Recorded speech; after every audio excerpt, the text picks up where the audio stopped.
responsabilidade fiscal. A lei de responsabilidade fiscal não tem essa crueldade. A lei de responsabilidade fiscal não descola a atuação do Estado brasileiro dos seus outros compromissos que não a geração de superávit primário. Falando especificamente, senador Lindbergh, da questão dos excessos de arrecadação e superávites primários artificiais que foi extraído da peça de denúncia. Na verdade, houve uma grande confusão nessa peça que confunde receita com despesa. Eles dizem que foi aberto crédito suplementar para excesso de arrecadação e para dotações de excesso de arrecadação e superávit. Na verdade, é exatamente o contrário. Os senhores são legisladores há anos, sabem bem disso. O excesso de arrecadação e o superávit primário são as fontes utilizadas para a abertura do crédito suplementar. E os decretos que abrem crédito suplementar não têm o condão de afetar a meta. Por quê? Porque eles não garantem gasto. O fato de nós aumentarmos a rubrica por meio de um crédito adicional, ou em suas 3 modalidades, inclusive o crédito suplementar, não significa que o gasto esteja autorizado. Aquele órgão pode estar submetido ao decreto de contingenciamento. E isso não vai ser desfeito pelo decreto que abre o crédito suplementar. O senador Lindbergh falou dos créditos do MEC. Eu sou professor universitário e vivo essa realidade hoje. Hoje as universidades são chamadas a gerar seus próprios recursos. O dinheiro do orçamento da educação não está sendo suficiente para dar atendimento às necessidades da educação. Então, as universidades correm atrás de convênios, correm atrás de atividades que irão permitir que elas possam atender aos seus objetivos. O Tribunal de Contas da União determinou que se acabe com os puxadinhos das universidades, que eram aquelas fundações que ficavam fora do orçamento. Isso acabou. Agora, é preciso garantir que o recurso gerado na universidade fique na universidade. Então, muitas vezes, aqueles projetos, para continuar, precisam ter recursos financeiros gerados por elas mesmas. Não tem sentido que esses projetos gerem recursos para a universidade e que a universidade gaste sem pagar as despesas inerentes àqueles projetos. Portanto, muitas vezes é preciso abrir o crédito adicional para determinado projeto, mesmo sabendo que existe o decreto de contingenciamento. A universidade não pode gastar mais que o decreto de contingenciamento, mas aquele projeto vai poder exercer as suas atividades, porque houve o crédito. Não se eleva em 1 centavo a despesa daquele órgão. Quando se fala em excesso de arrecadação, quando se fala em superávit primário, estamos falando daquela rubrica, daquele projeto. Nós não estamos falando do governo federal. Dizer que não pode abrir crédito adicional, porque não tem superávit, não tem acesso à arrecadação, uma vez que a meta não foi atingida, é confundir alhos com bugalhos. Na verdade, é plenamente possível, e é muito comum que isso aconteça, que seja extremamente necessário abrir um crédito adicional para determinado projeto, porque aqueles recursos são afetados, são vinculados àquela despesa. A universidade não pode gastar em outra coisa, o tribunal não pode gastar em outra coisa, o TCU não pode gastar em outra coisa, ainda que aquele órgão esteja submetido ao decreto de contingenciamento. Portanto, não há que se confundir gestão financeira, que se controla pelos decretos de contingenciamento, com gestão orçamentária que se controla pelos decretos de abertura de crédito adicional. E, por fim, senador, já concluindo, presidente, por fim, é preciso deixar claro que o princípio da irretroatividade se aplica aos 3 poderes da República, e não só ao legislador. Os senhores não podem fazer leis que criem condutas punitivas para o passado. O judiciário pode, o executivo pode, nas suas instâncias julgadoras, como o Conselho de Contribuintes, como o CARF, o Legislativo, nos seus órgãos, como o TCU, o órgão auxiliar, eles podem pegar a letra da lei é uma abstração, e dar a ela um sentido diferente daquele que era dado até então para criar condutas punitivas. Isso também fere o princípio da irretroatividade, porque a letra da lei não é. A letra da lei é o programa da norma que precisa ser integrada na sua aplicação. Por isso que a irretroatividade também se aplica aos órgãos julgadores, senador Lindbergh. Com a palavra, o senador Humberto Costa. Não, peraí, eu quero a palavra dos outros. Quer ouvir todos os outros oradores? Todo mundo tem que falar 3 minutos, é isso que acontece. Você, professor Geraldo, com a palavra 5 minutos, né? Não, são 3 cada um. As regras, eu não estou com elas aqui. É que são 9 minutos, 3 para cada um. Presidente, a senhora 3 pode, minutos. falar a relação, Isso é tréplica, só para a gente ter uma ideia. porque era só um. Qual a sequência? Não, é a réplica. Não, agora é a resposta à indagação do senador. Mas quando a senhora puder nos responder, qual a sequência, só para a gente ter uma ideia. A sequência, vamos lá. Humberto Costa, senador José Pimentel, senador Valdemir Moca, Wellington Fagundes, Otto Alencar, Vanessa Graziotin, Dário Berger, seria eu na sequência, posso abrir para outra pessoa, Marta Suplicy, Paulo Rocha está aqui 2 vezes, como líder e como orador. Depois Eduardo Amorim. Alguns não estão, viu, senador? Cristóvão Buarque, Garibaldi Alves Filho, Randolfo Rodrigues.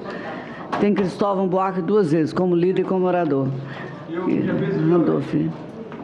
Que hora é fazer futurologia? Não sei. Já falou, eu não voto por último aí. De novo, já falou. Você já falou. Falou como líder ou como inscrito? Não, ele não é líder, ele só falou como inscrito. Tá bom. Com a palavra, por favor, professor Geraldo. Desculpa, professor. Senador, eu vou iniciar por onde o professor Ricardo terminou, que é a questão da segurança jurídica.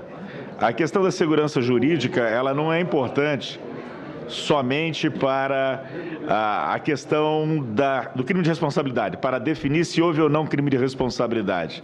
Ela também é fundamental para garantir a lisura do próprio processo de impeachment.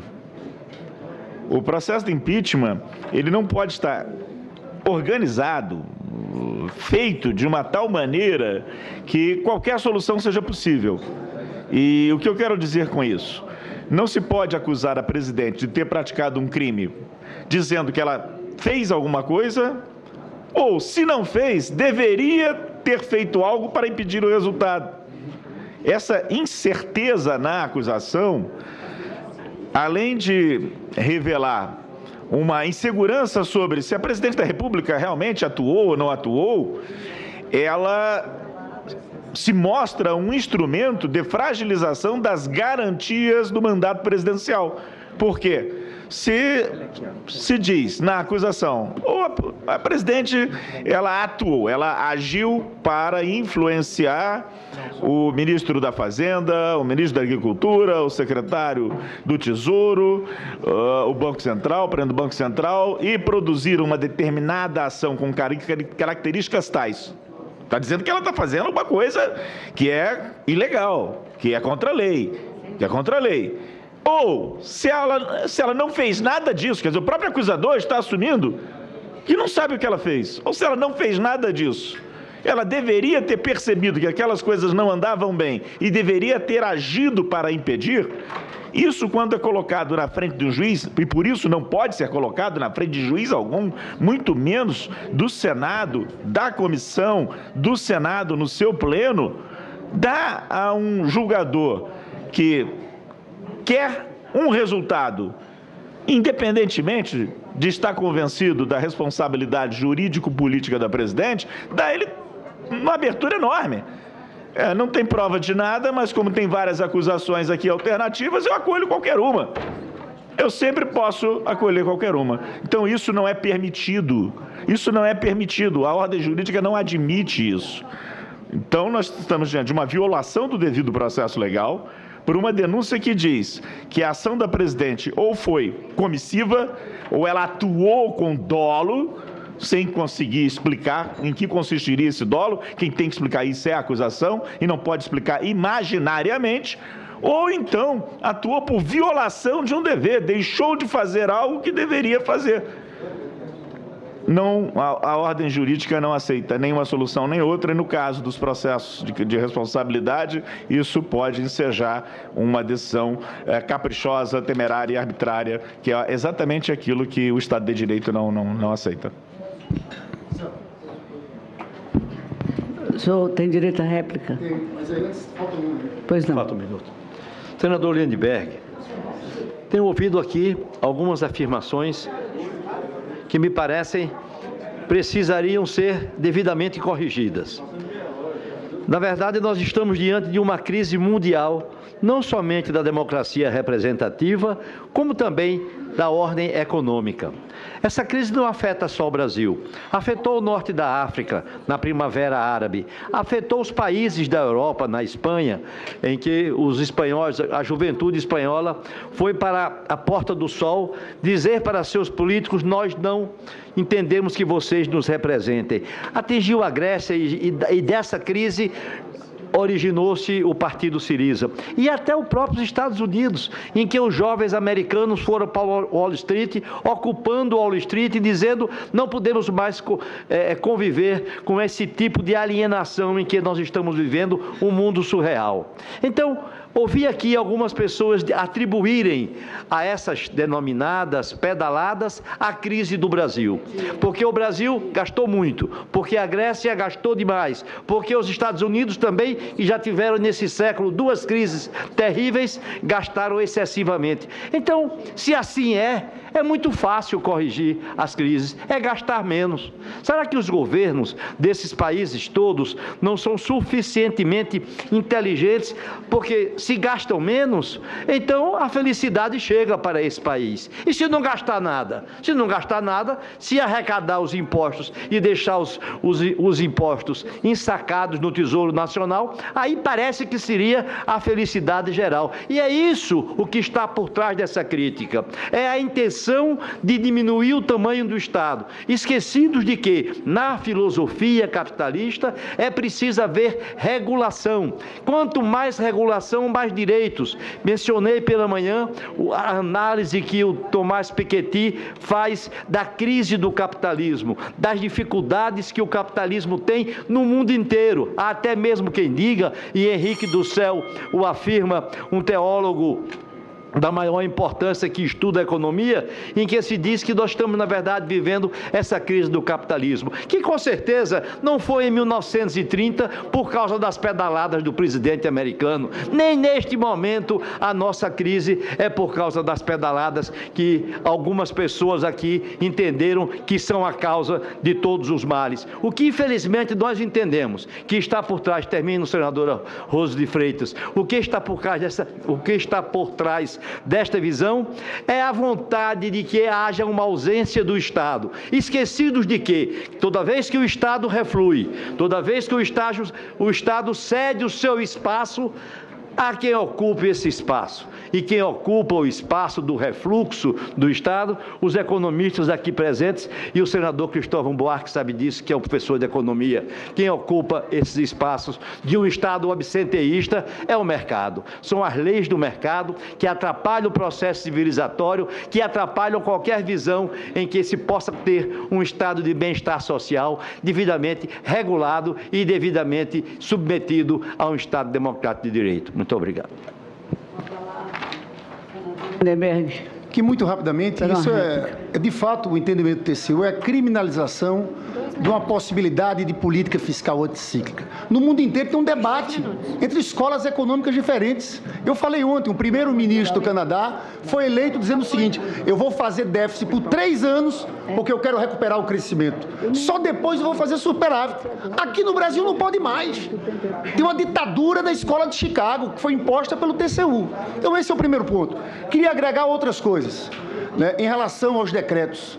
Passaram por 20 técnicos e o professor Geraldo Prado foi muito feliz hoje, toda uma rede complexa de assessorias, e a presidente assina por último. Tem mais, está aqui na lei de responsabilidade fiscal. cabe ao TCU alertar os poderes ou órgãos, isso aqui é o parágrafo 1º do artigo 59, para fatos que comprometam custos ou resultados dos programas ou indícios de irregularidades na gestão orçamentária. Não houve nenhum alerta por parte do TCU. Eles mudam em outubro e querem condenar para trás, porque o decreto aconteceu antes. Não se sustenta. Não há crime de responsabilidade. E eu queria encerrar com uma pergunta dirigida ao professor Geraldo Prado. Eu estou com os tempos. Olha, eu quero... Olha, presidente, segure meu tempo ali. Estava em 1 minuto aqui, eu só quero que segure meu tempo. Só quero que segure meu 1 minuto para fazer a última pergunta. Vossa Excelência tem 1 minuto para falar. Que é o seguinte, o ministro Barroso, na discussão da DPF 378, disse o seguinte: na Câmara foi a mera autorização de abertura do processo. Agora nós estamos em outra fase de recebimento de denúncia. Por isso que eu falo aqui, essa casa é uma casa política, mas nesse momento nós somos juízes. Nós temos que analisar a questão política e jurídica. E o artigo 38 da Lei 1079 fala do Código de Processo Penal. Eu queria que o senhor entrasse nesse detalhe. Nós temos que julgar em cima de quê? É do artigo 395 do Código de Processo Penal? É do artigo 397 do Código de Processo Penal? Porque eu acho que é importante que o senhor explique aqui como nós temos que julgar nesse momento específico do recebimento de denúncia. Agradeço a Vossa Excelência, senador Rose Freitas. Tem a palavra. Senador, Vossa Senhoria. Exatamente na linha daquilo que foi decidido pelo Supremo Tribunal Federal e capitaneado pelo voto do ministro Barroso, nós estamos em um procedimento de 3 etapas. E remete-se ao Código de Processo Penal? Claro que se remete, mas ao Código atual, porque o anterior, de 40, tinha 2 etapas. Então, 2 etapas, esse tem 3. E essa etapa de admissibilidade da acusação é mais um filtro contra abusos. Esse filtro contra abusos termina no artigo 399. Se passado pelos mecanismos de filtragem da acusação não tiver jeito, ela tivesse que ser admitida, é o 399. Mas quais são os mecanismos? 395, 397. Não há crime? Há crime. Isso avança. Não há crime? 397. Não há indícios do crime? 395. E aí termina. Essa é a tarefa que cabe ao Senado nesse momento. Com a palavra, senador Humberto Costa. Senhora presidenta, eu vou falar logo, porque senão o Lindbergh vai falar aqui. Ele parece que tomou água de chocalho, como a gente diz lá no Nordeste. Hoje ele está falando demais. Bom, mas eu queria inicialmente saudar aqui os nossos expositores. Me parece que são pessoas do mais alto gabarito que deram aqui uma verdadeira aula de direito administrativo financeiro, de ciência política, de Código Penal, Código de Processo Penal. Enfim, eu estou muito satisfeito e as minhas expectativas elas foram devidamente cumpridas. Eu queria fazer um comentário e dirigir algumas perguntas. O primeiro comentário, e essa pergunta eu dirijo ao Dr. Marcelo Lavener, que fez uma abordagem mais política. Eu acho que esse processo de impedimento, na verdade um golpe travestido de processo de impedimento, ele abre um precedente extremamente perigoso. Ontem nós vimos aqui o doutor Fábio Medina defender claramente que quando se discute o impeachment, nós temos que fazer um julgamento do conjunto da obra, que o crime de impeachment é um crime exclusivamente político, que tem uma tipicidade aberta, não precisa de fundamentação jurídica e pode ser motivado por foro íntimo. Na minha opinião, esse tipo de leitura, de interpretação, e é o que está acontecendo hoje, ele vai abrir, não a possibilidade de muitos outros impedimentos aqui em nível de Executivo Federal, mas eu estou pensando nos governos estaduais, nas prefeituras municipais, onde muitas e muitas vezes se constrói uma maioria de oposição circunstancial e que vão encontrar um precedente jurídico para aplicação de golpes assemelhados. O risco de uma fabricação de impedimentos ao longo do tempo, por essa linha do entendimento meramente político do que nós estamos tratando aqui, e eu sei que muita gente aqui está se guiando por isso, porque é mais fácil. É mais fácil para eu tomar meu posicionamento político. O governo está ruim, tem desemprego, tem inflação, tem não sei o quê, então... E eu posso julgar politicamente, então eu vou por esse caminho. Eu queria ouvir a sua opinião, se isso que eu estou dizendo, de fato, é uma preocupação que todos nós temos que ter, ou não. Quais são os pré-requisitos, os requisitos para que se caminhe com o processo, se abra esse caminho com o processo de impedimento. A outra questão que eu também gostaria de dirigir ao senhor, doutor Marcelo, diz respeito ao seguinte: aqui há muitas pessoas extremamente bem intencionadas que acham que o debate que acontece aqui em 10 dias de funcionamento de uma comissão e mais o debate no plenário não são suficientes para um pleno esclarecimento de tudo. São pessoas que estão realmente querendo juntar argumentos objetivos, enfim, posições para poder decidirem de acordo com a sua consciência. Ou muitos outros que têm uma posição, têm a sua consciência, mas que estão premidos por todo tipo de pressão que há hoje, não é, de gente, de parente. Lá na Câmara a gente vê meu pai, minha mãe, minha tia, minha avó, não sei quem, todo mundo que está ali cobrando aquela posição. E surgiu aqui um discurso que eu acho extremamente perigoso e eu queria ouvir a opinião de Vossa Senhoria, que é o seguinte: olha, eu vou votar pela admissibilidade, aí depois no processo eu vou conhecer melhor a coisa e tal. Isso me parece muito perigoso, porque nesse caso do impedimento, no momento em que se faz a admissão, já se adota na prática uma pena. Diferentemente de outros países em que o presidente é processado, mas ele não se afasta do exercício da sua função, no caso aqui do Brasil, há um afastamento de até 6 meses enquanto o processo acontece. E muitas vezes, por razões de ordem política, talvez se torne até difícil que alguém possa retornar, mesmo que lá na frente haja um convencimento de que aquele governante era inocente. Então, eu queria ouvir a sua opinião sobre esses 2 pontos. E o outro ponto, rapidamente, só para que os 3 possam se manifestar, eu acho que Lindbergh colocou muito bem aqui. Parece que aquele pensamento único que marcou aquele período de uma ascensão, de uma hegemonia neoliberal no mundo, aqui no Brasil quer se caracterizar pela interpretação de uma legislação.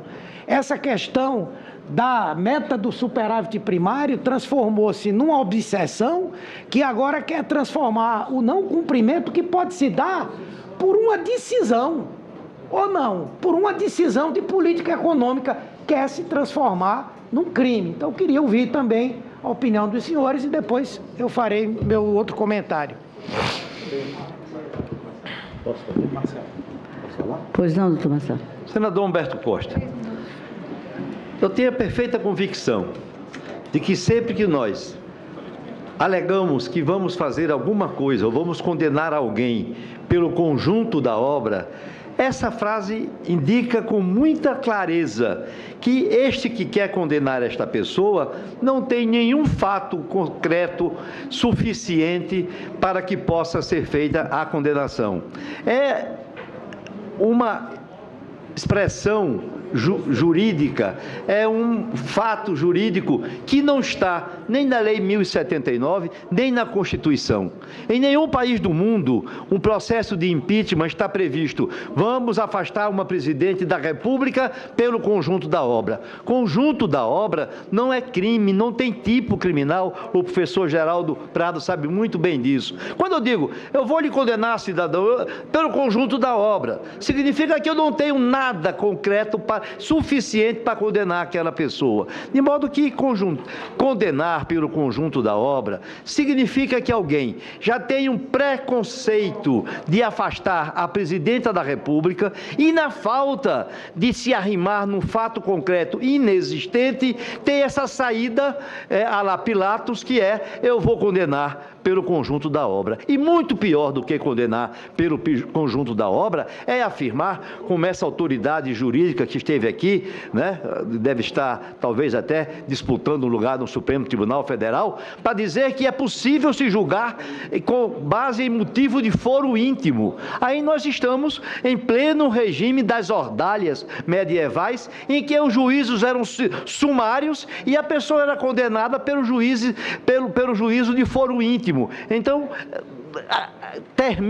acaba, se extingue qualquer ligeiro respeito para o devido processo legal. Chamo a colação, senadora Rosa de Freitas, aquilo que o ministro Paulo Brossard, que deixou o Supremo Tribunal Federal um pouco antes do julgamento do processo do Collor e que escreveu o primeiro livro neste país a respeito do impeachment, em que o ministro Paulo Brossard dizia: o processo de impeachment não é remédio para superar crise política. Todo mundo que pensar que vai se adotar o impeachment para superar crise política está equivocado. E ele completava: e toda vez que se usa o processo de impeachment para se superar crise política, esta má escolha sempre traz consequências muito desagradáveis. De modo que eu estou imaginando que o Brossard está absolutamente atualizado com o que acontece hoje. Temos uma crise política? Temos. Junto a uma crise econômica.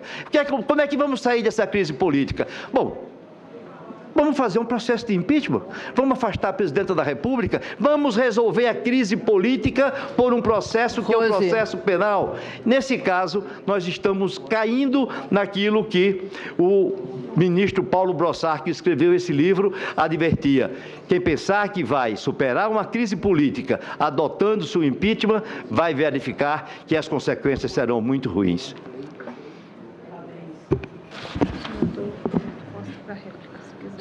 Senador Humberto Costa, para a réplica. Ou ainda tem os dois? Pois não. Com a palavra, doutor Ricardo. Obrigado, presidente. Senador Humberto Costa, obrigado pela pergunta relativa à criminalização da política fiscal. É preciso perceber que o que está em jogo hoje não é só o mandato da presidente da República conferido pelas urnas. O que está em jogo são algumas interpretações que se modificaram ao longo do último ano e que vão ser reinantes daqui para frente. Uma delas é: débitos do governo se traduzem em operações de crédito. Outra delas é: balanços bimestrais que apontem receita insuficiente para cobrir despesa proíbem a edição de decretos suplementares. Isso vai se traduzir numa camisa de força já no mês de março, quando a arrecadação não se mostrar como estava previsto na meta. Ainda somamos a terceira, de que a meta não poderá ser alterada.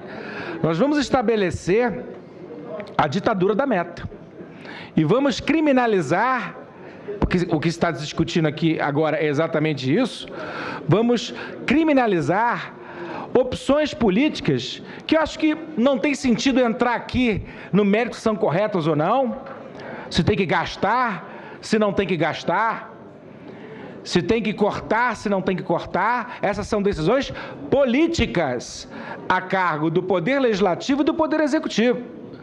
O que não se pode fazer é criminalizar opções de gestão de política econômica em tempos de crise.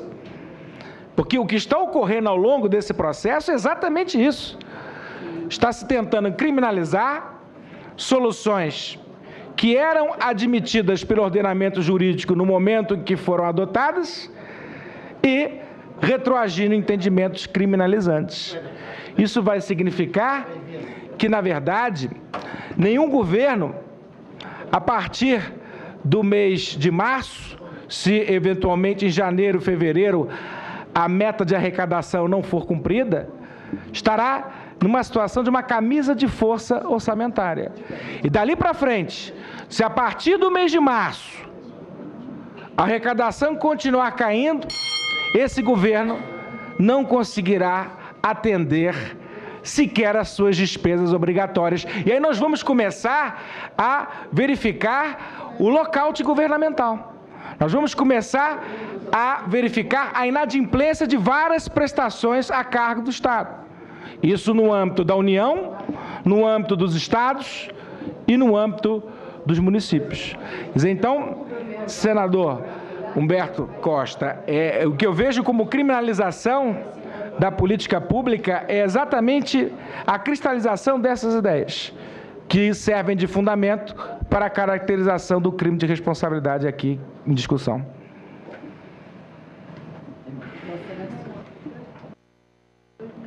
A minha observação vai ser muito rápida, senador Humberto Costa, agradecendo a gentileza da sua indagação. Na mesma linha daquilo que foi falado pelo professor Ricardo Lodge, eu trabalho com processo penal econômico e, recentemente, em alguns lugares, eu falei sobre a Escola de Chicago, falei sobre o Richard Posner e disse, olha, mesmo Richard Posner, que era um sujeito da microeconomia, em 2009 ele deu uma declaração nos Estados Unidos, está aí na rede mundial de computadores, fazendo uma meia-culpa e entendendo a importância do Estado nessa gestão econômica. Se nós criminalizarmos essa gestão, nós vamos limitar a possibilidade, as possibilidades de saídas de crise, no lugar de melhorar, em alguma medida, a situação das pessoas. Então, é só essa referência, essa entrevista do Richard Posner circulou o mundo porque foi uma meia-culpa muito interessante de um sujeito neoliberal, que era ali o principal nome da Escola de Chicago. Basicamente é isso.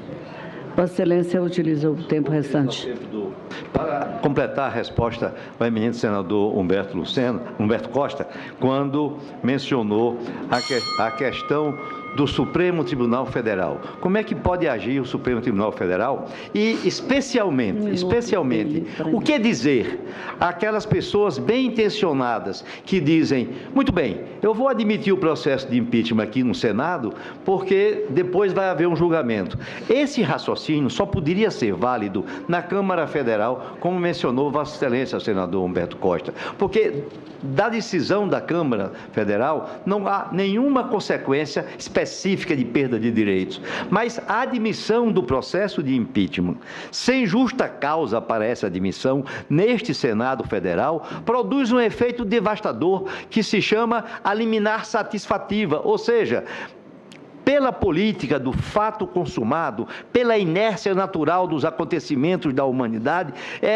o afastamento de uma presidenta da República ou de um presidente da República sem justa causa, não é só para apurar em seguida, significa que vai ser apeada do poder, que vai ser substituída por uma outra pessoa e que possivelmente esta outra pessoa poderá, como agora se apresenta e como agora já se desenha, numa absoluta transformação daquilo que era antes. O que não aconteceu, e volto a mencionar o caso do presidente Collor, o que não aconteceu com o vice do presidente Collor, Itamar Franco, que neste período ele se recusou a mudar qualquer orientação política do seu presidente, não mudou o ministério de um modo geral, não negociou cargos para conseguir a adesão ao processo de impeachment, foi um homem de uma austeridade, de uma dignidade absoluta, que foi elogiado por todas as pessoas. De modo que nessa situação, se eu vou admitir um processo de impeachment, ainda que eu não esteja convencido de que esse processo tem indícios muito veementes, quase a certeza de que aquilo que se cometeu foi um crime, nós estamos concedendo uma liminar satisfativa, que significa que uma vez que seja concedida, já não há mais retorno, já não vai haver mais a possibilidade de regresso e nós fechamos dessa porta qualquer utilidade da decisão que Vossas Excelências venham tomar daqui a um mês, ou 2 meses, ou 3. É, portanto, com esta intenção de de advertir para que não é sem causa, não é sem preço, não é sem dano que nós poderemos abrir um processo de impeachment no Senado da República. O senador para réplica. Eu vou abrir mão, porque eu acho que ele teve o tempo para poder fazer a defesa e também para facilitar a vida dos colegas aqui, eu não vou fazer a tréplica. Muito obrigado pela compreensão. Senador José Pimentel. Senhora Presidente, senadora Rose de Freitas, nossos convidados, senhoras e senhores senadores, eu quero iniciar parabenizando a forma como o professor Marcelo Lavenieri fez a comparação entre o processo de impeachment do ex-presidente Collor com este processo. Ali tinha todo o envolvimento de amplos setores da sociedade e o Brasil não estava dividido. Enquanto este inicia em maio de 2015 com a compra de um parecer. Aqui esteve a autora do parecer dizendo que recebeu R$45 mil. Aliás, é uma forma de fazer propaganda daqueles que perderam as eleições. Sem esquecer que antes disso, ainda em 2014, logo após a proclamação do resultado por parte do Tribunal Superior Eleitoral, esse mesmo partido foi questionar o resultado eleitoral, dizendo que tinha fraude na apuração. Passado um certo período, exatamente em agosto de 2015, o Supremo Tribunal Federal chega à conclusão de que não teve nenhuma fraude e a nossa grande imprensa basicamente não tratou disso. E é exatamente aí, no dia 1º de setembro, em que a autora do parecer resolve apresentar este parecer da sua lavra como peça de abertura do processo de impedimento. E aqui eu quero fazer justiça. O professor Miguel Reale Júnior se negou a assinar essa peça que foi apresentada ao Congresso Nacional no dia 1º de setembro e recomendou de que deveria ser feita uma representação na Procuradoria-Geral da República, porque no seu entendimento não era objeto de impedimento aqueles fundamentos. Em seguida, no dia 3 de outubro de 2015, é feita uma reunião no Rio de Janeiro com 3 líderes. O deputado Eduardo Cunha, presidente da Câmara dos Deputados, o deputado Carlos Sampaio e o deputado Rodrigo Maia, para ajustar os termos do aditivo para que permitisse o seu recebimento. E é aí aonde o professor Miguel Reale Júnior passa a fazer parte do processo. E no dia 15 de outubro, esse aditamento é apresentado à Câmara dos Deputados, já com a rubrica e assinatura do professor Miguel Reale Júnior.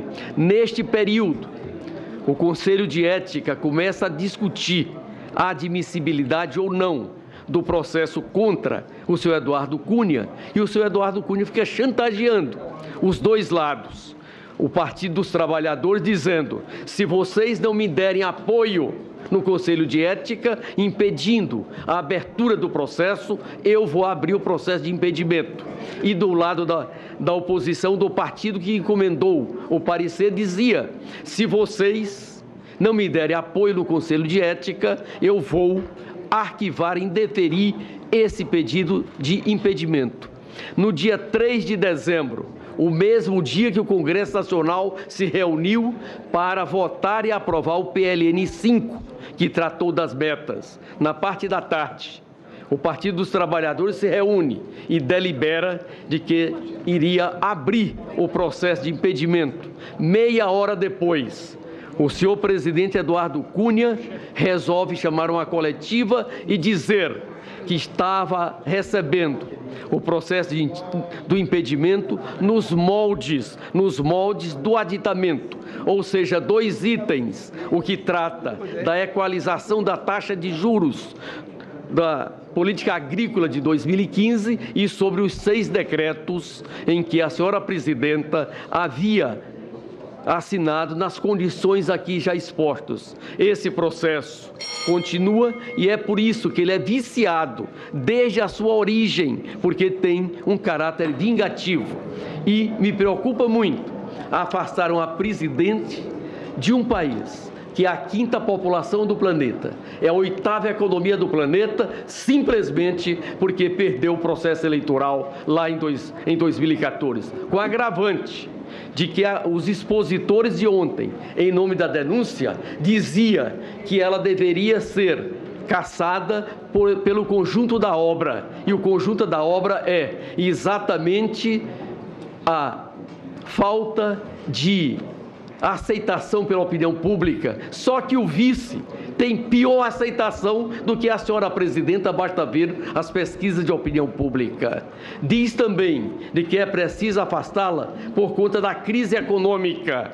É verdade, nós estamos vivendo uma crise econômica como já tivemos em 2008 e 2009 e tivemos em outros momentos. E todas as vezes que nós entendermos que vamos resolver um problema político, um problema econômico, com a cassação da senhora presidenta, nós vamos trazer uma instabilidade jurídica e política muito forte para esse país. Disse também de que a senhora presidenta tem baixa apoiamento político no Congresso Nacional. Ora, nós somos um país de natureza republicana e também um país presidencialista. Isso vale para um país que seja parlamentarista. Aquele que hoje acha que tem maioria num país, num governo de coalizão, onde tem 35 partidos políticos neste país e tem 25 deles com lideranças na casa, dificilmente vai construir uma saída política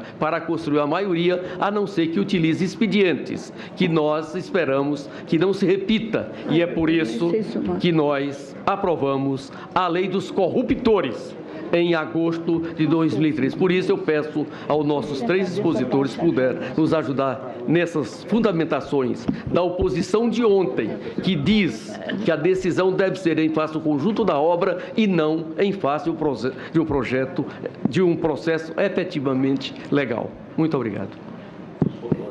O senhor fez pergunta a alguém? Aos 3.